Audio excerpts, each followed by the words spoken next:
Love, the answer be, grace thy love has brought.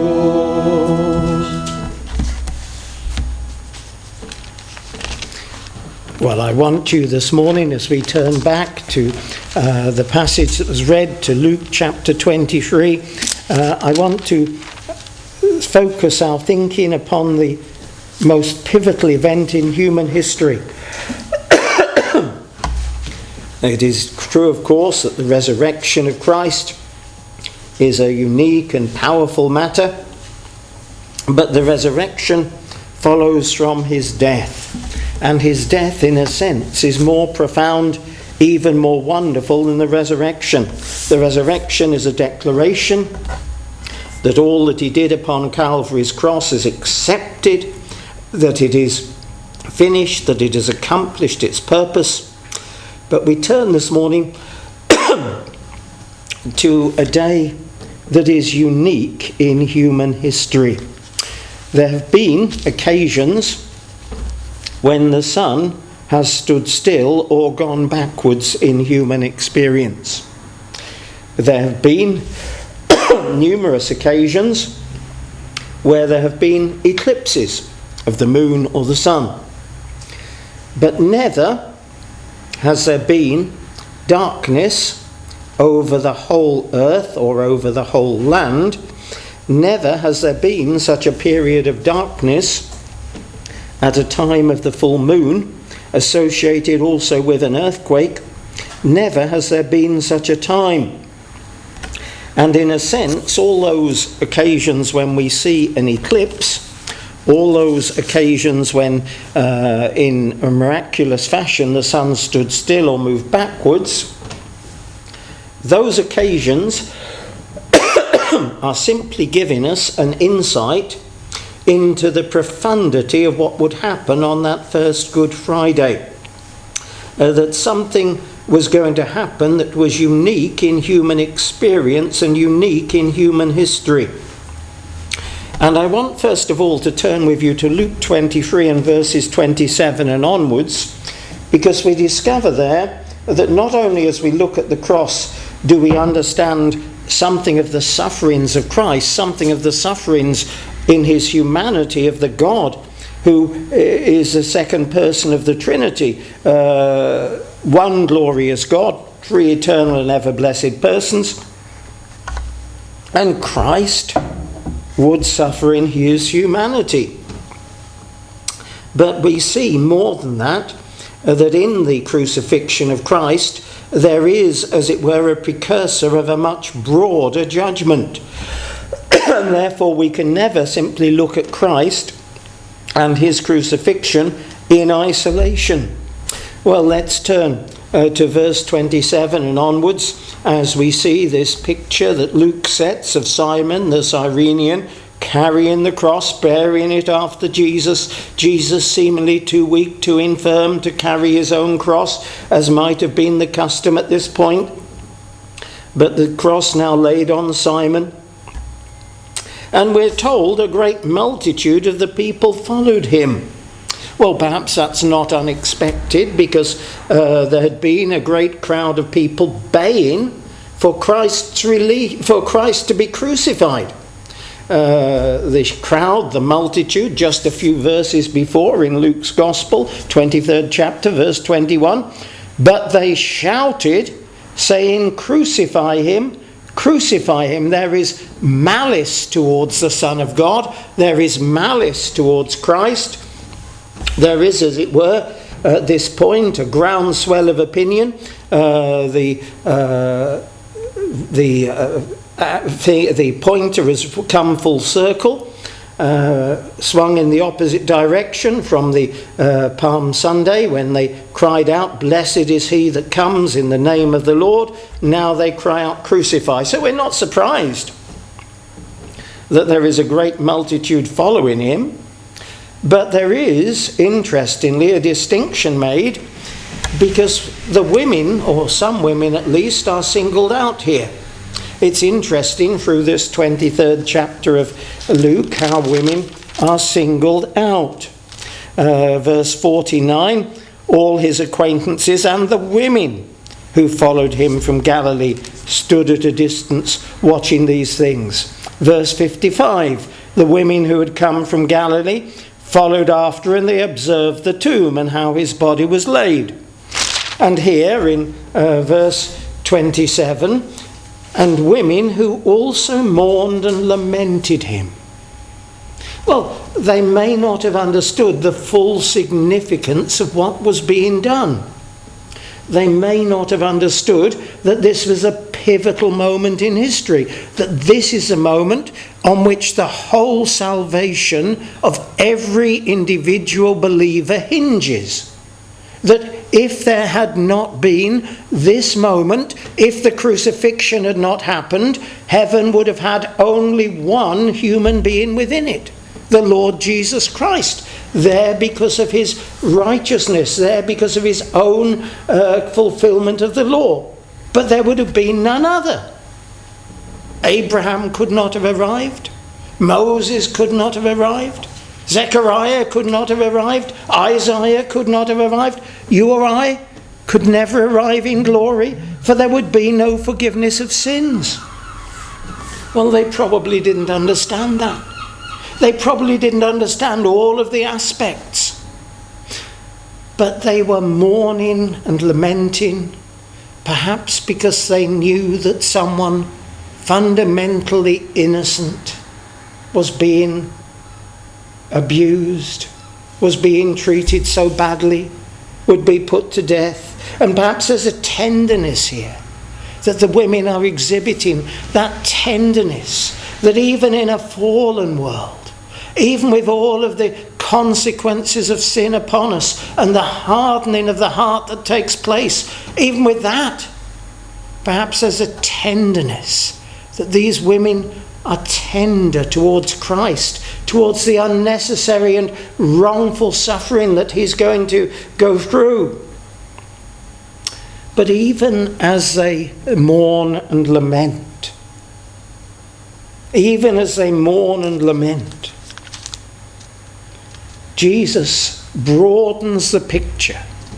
Or what is to happen to him will be ultimately for the salvation of his people. Although he is being taken by wicked hands, God means it for good. But the crucifixion is, as it were, something of a forerunner, something of a harbinger of a greater judgment that is going to come. And Jesus begins to outline something, to foreshadow some of the judgment that is going to come in the terrible destruction of Jerusalem and the terrible loss of the Jewish nation and their land and their place. And he tells these women, especially daughters of Jerusalem, do not weep for me, but weep for yourselves and for your children.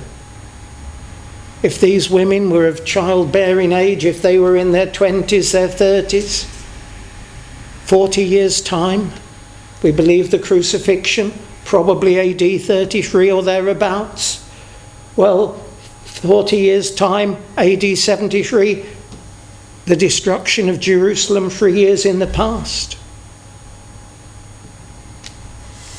Not so long to go. And Christ tells them, indeed, the days are coming in which they will say, blessed are the barren. You know, we don't normally say, blessed are the barren. When one in 1 Samuel is before the high priest who had failings, but nonetheless he held that office, and she prays and her lips are moving, and he thinks that she's drunk. But she's praying because of that intense desire for a child. Well, we don't normally think of the barren as blessed in that sense. Oh, there are those who make themselves eunuchs for the kingdom of heaven, for the cause of Christ. They forsake the privilege and the wonder of having family life in order to serve Christ in a more effective location or place, perhaps. But we don't normally think wombs that never bore and breasts which never nursed are blessed. Oh, but the terrible siege of Jerusalem in AD 70. And some were even crucified on crosses outside the walls of the city. And Christ foreshadows that judgment. They will begin to say to the mountains, fall on us, and to the hills cover us. For if they do these things in the green wood, what will be done in the dry? And you know, even that judgment of Jerusalem is only a foreshadowing of the great judgment that will come. Do we live in a righteous universe? Do we live in a moral universe? If we do not, then where's the distinction? Hitler is dead. Pol Pot is dead. Churchill is dead. The greatest Nobel Prize winners die. The greatest scientists. If we live in a moral universe and there is a life after death, then a judgment. It is appointed unto man once to die, and after death the judgment. And you know what we see here as we see Christ teaching of the destruction of Jerusalem, an element of judgment in that destruction. He's telling us and pointing us as well to the great judgment that will happen when Christ returns. And the sheep and the goat will be separated. And then that separation is prefigured as Luke gives his account in the 32nd verse. There are also two others, criminals, led with him to be put to death. And you know, just as we look through the cross to see the suffering of Jerusalem, to see the judgment that is to follow, we see the separation in these two criminals. One of them blasphemes Christ. Both blaspheme Christ to begin. But now in verse 39, one of the criminals who was hanged blasphemed him. If you are the Christ, save yourself and us. Notice how he sees both of the criminals together. Save yourself and us. He sees himself with the other criminal. He sees himself just one of the two. The other sees something different. Oh, he recognizes he's under the same condemnation. Verse 41, and we indeed justly, for we receive the due reward of our deeds. But this man has done nothing wrong. And then he said to Jesus, and this is where there is a gulf between these two thieves. Both of them deserve crucifixion in their own estimation. But the gulf comes here. Lord, remember me when you come into your kingdom. Oh, there is a plea there for mercy. Alistair Begg speaks of this incident and speaks of this dying thief coming, received into paradise. And the questioning, why are you here? How did you get here? And all the dying thief can say, the man on the middle cross said that I could come. And that is such a profound answer.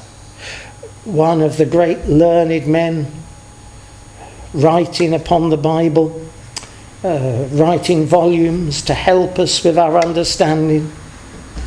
And at the end of his life, my learning does not help me now.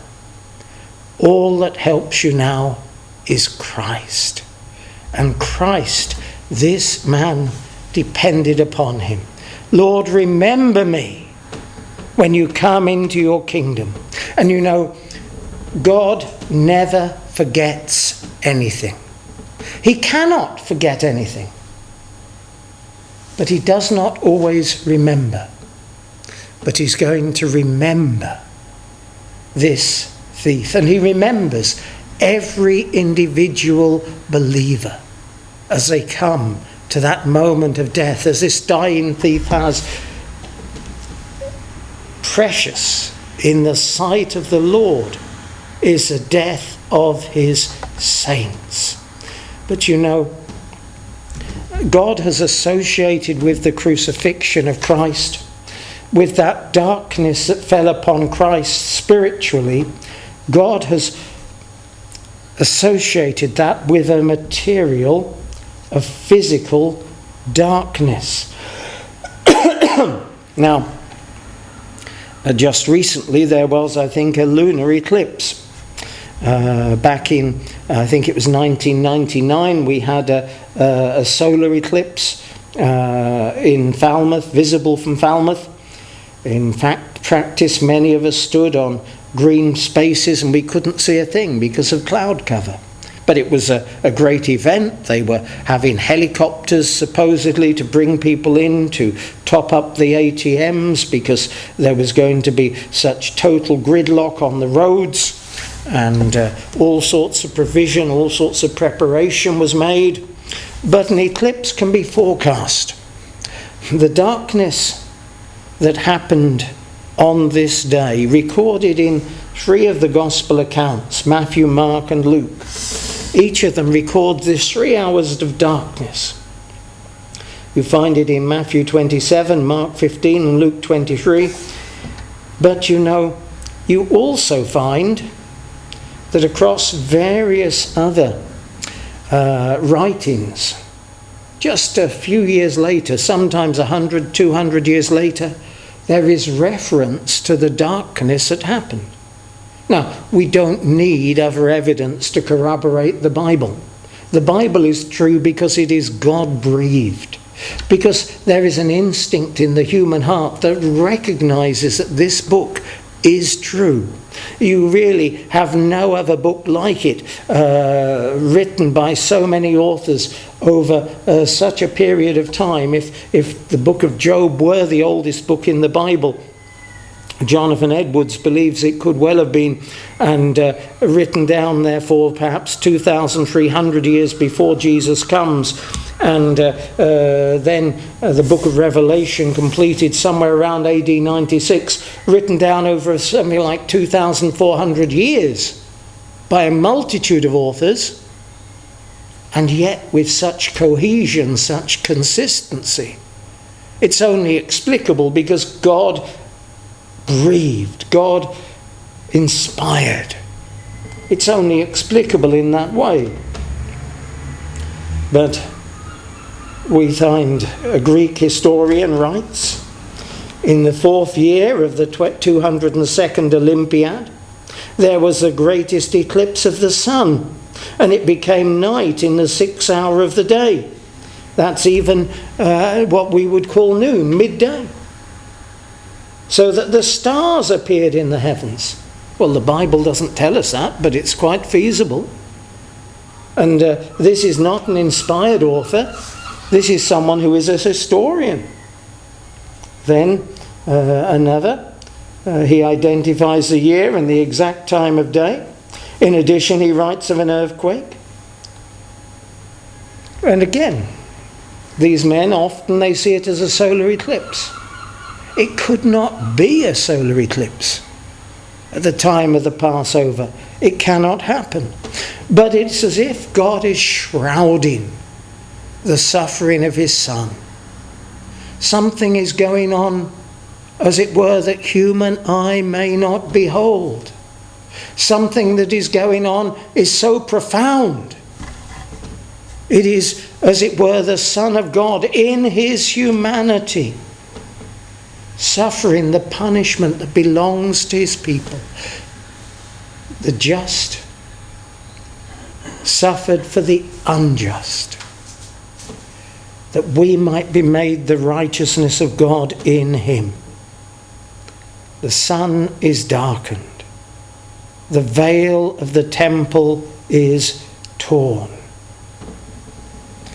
And you know, we thought of the effect upon the 2 who were crucified alongside him. We can imagine that the centurion mentioned in verse 47, responsible for these crucifixions, we can imagine that he has seen many people die in these terrible circumstances of the crucifixion.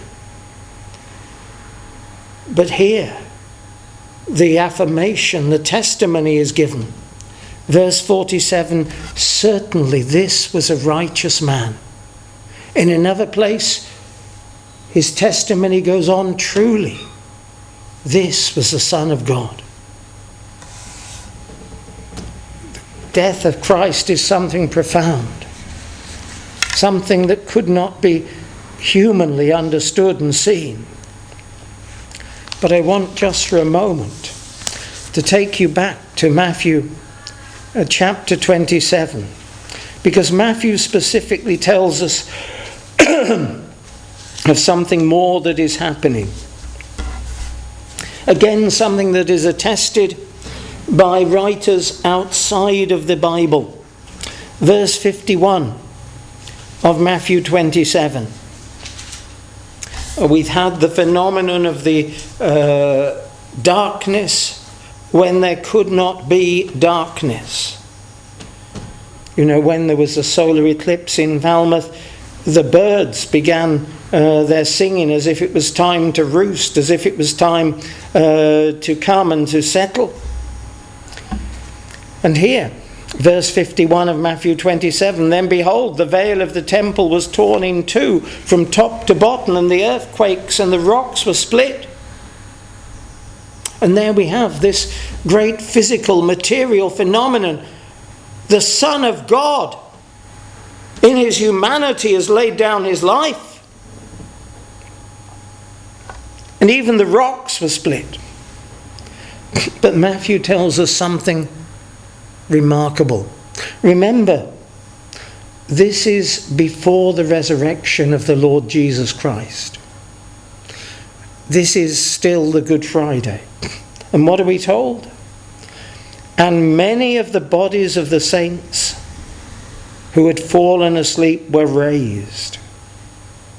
Now it would seem that they remained in the tomb at this time, because we're told in verse 53, coming out of the graves after his resurrection, they went into the holy city and appeared to many.